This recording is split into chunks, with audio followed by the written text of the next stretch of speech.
Hi friends, అటుకుల mixture తయారు చేశాను చూడండి. ఏవైనా ఆయిల్ వాడి చేసేవి ఏవైనా కూడాను ఇనుపది మూకుడైతే బాగుంటుందండి. అది కూడా లోతున్నదైతే బాగుంటుంది. ఇప్పుడు చూడండి, అటుకులు కానీ లేక వేరుశనగ విత్తనాలు కానీ, తర్వాత శనగపప్పు కానీ ఏవైనా కూడా దీంట్లో వేసి, ఈ జల్లెల్లాగా ఉంది కదా, దీంతో వేసి వేపుకోవడమే అనమాట. ముందుగా ఎప్పుడు కూడాను శనగ విత్తనాలు ముందుగా వేపుకోవాలండి. అవి బాగా వేగిన తర్వాత పక్కకు పెట్టేసి, తర్వాత శనగపప్పు అండి, పచ్చి శనగపప్పు ఒక గంట నానబెట్టుకొని, తర్వాత ఒక అరగంట ఆరబెట్టేసి, తర్వాత ఇందులో వేసుకొని అవి కూడా వేపుకోవడమే అనమాట.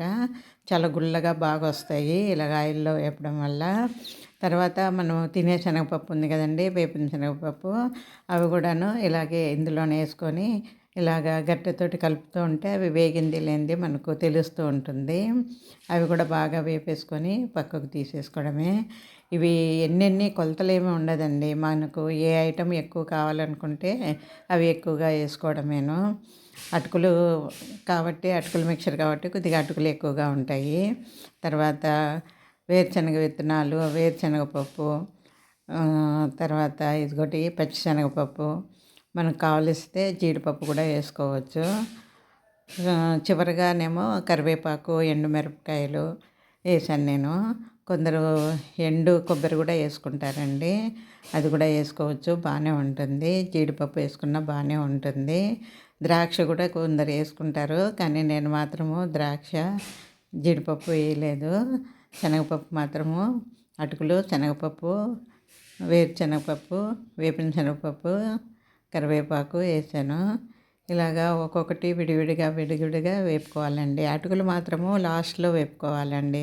నూనె అంతా పాడైపోతుంది, కలర్ మారిపోతుంది. అవి కూడా కొద్దిగా వేసుకోవాలి అటుకులు మాత్రము. కొద్దిగా మంట కూడా ఎక్కువ పెట్టుకుంటేనే బాగుంటుంది అటుకులకు మాత్రము.